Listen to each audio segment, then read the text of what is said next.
Essa Bíblia é muito boa. Meu querido irmão, você já parou para refletir o quanto o ser humano é dependente de Deus em todo o tempo, em todas as circunstâncias? Nós dependemos de Deus. O salmista Davi, ele se comparou a uma corça, porque a corça é um animal de uma fragilidade assustadora. E ele disse: assim como a corça depende da água para sobreviver, a minha alma depende de ti, ó Deus. Aí ele disse: a minha alma tem sede do Deus vivo. Então o ser humano é muito frágil, é muito impotente, né? A vida é muito efêmera. Então ele depende de Deus para tudo. Nós falamos em vídeos anteriores, que Deus intervém na vida humana para dar sentido a essa realidade existencial. Mas a questão peculiar é a seguinte: Deus intervém em que tempo? Em que tempo ele se manifesta na vida do ser humano? É no tempo do homem ou é no tempo de Deus? Porque numa perspectiva religiosa existem dois tempos, né? O tempo do homem e o tempo de Deus. O tempo do homem é o cronos, né? Vem da palavra cronômetro, é o tempo cronometrado. É o tempo quantitativo, é o tempo linear, é o tempo lógico, é o tempo envelhecedor. Esse é o tempo da contingência, né? O ser contingente é o ser que é ameaçado pelo não ser, é o ser que é ameaçado a todo momento pela morte. Então esse é o tempo do homem. Esse é o tempo do homem. Mas o tempo de Deus é o kairos. Essa palavra kairos, ela vem lá de uma raiz hebraica, que é olam, kairos se traduz por olam. E olam quer dizer eterno ou eternidade. Então o tempo de Deus, o tempo kairológico, é o tempo da eternidade. É o tempo da atemporalidade. É o tempo da sobrenaturalidade. É o tempo que não tem tempo. Parece um paradoxo, né? É um tempo sem tempo. Porque Deus é atemporal. Ele não é um ser contingente. Ele é um ser necessário. Porque sem ele não se vive. Ele é a fonte da vida. Ele se autoconcebeu. Ele tem a sua causa em si mesmo. Ele é autocausal. Ele se auto-originou. Ele se autoconcebeu. Então o tempo de Deus é o kairológico. O do homem é o cronológico. E às vezes a gente está tão envolvido com o tempo do homem, né? Com o tempo cronológico, que a gente perde a sensibilidade à voz de Deus, ao falar de Deus. Porque esse tempo cronológico, a gente fica muito envolvido com o ativismo, né? Com o individualismo, é isso? Com o consumismo.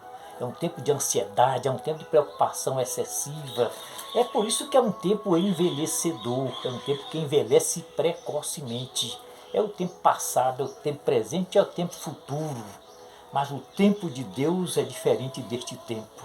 É claro que Deus criou o tempo cronológico, mas ele age no tempo kairológico.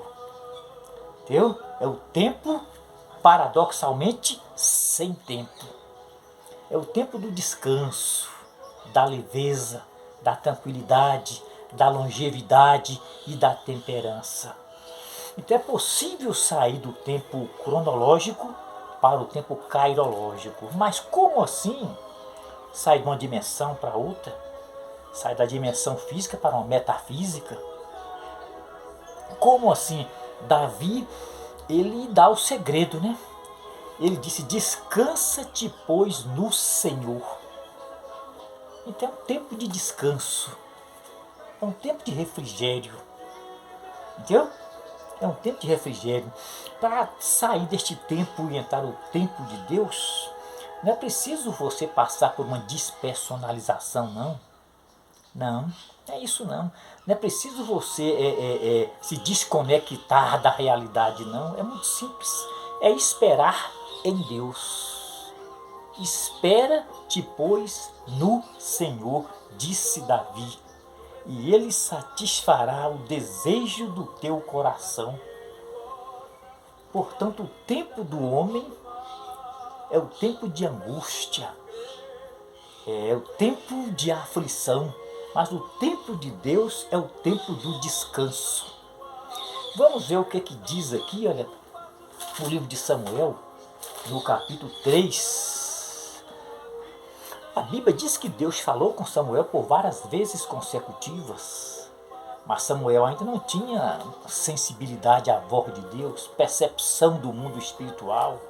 E Deus falou com Samuel, ele não entendia, mas num determinado momento Deus falou com Samuel, se manifestou a Samuel, e Samuel respondeu prontamente: fala, Senhor, porque o teu servo ouve.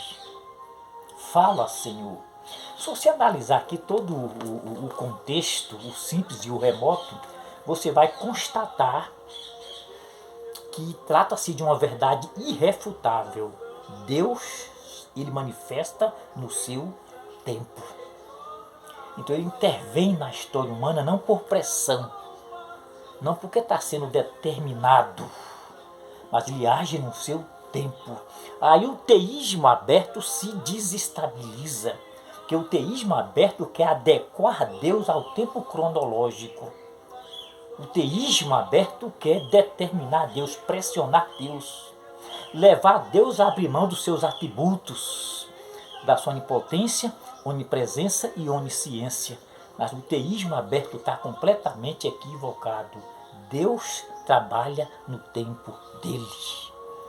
Aí Pedro diz que um dia é como 1000 anos para Deus, e 1000 anos é como um dia para Deus. Portanto, querido, que a gente possa desenvolver essa sensibilidade à voz de Deus, que a gente possa sair dessa dimensão física, deste mundo cronológico, para o tempo cairológico, o tempo do homem e tempo de Deus. Para a gente construir uma teologia mais saudável sobre o tempo de Deus, para a gente elucidar melhor este assunto, o tempo de Deus, a gente precisa parar para rever o nosso conceito de tempo. O que é tempo de Deus e o que é tempo humano? A gente deu somente uma pinceladinha de leve, né?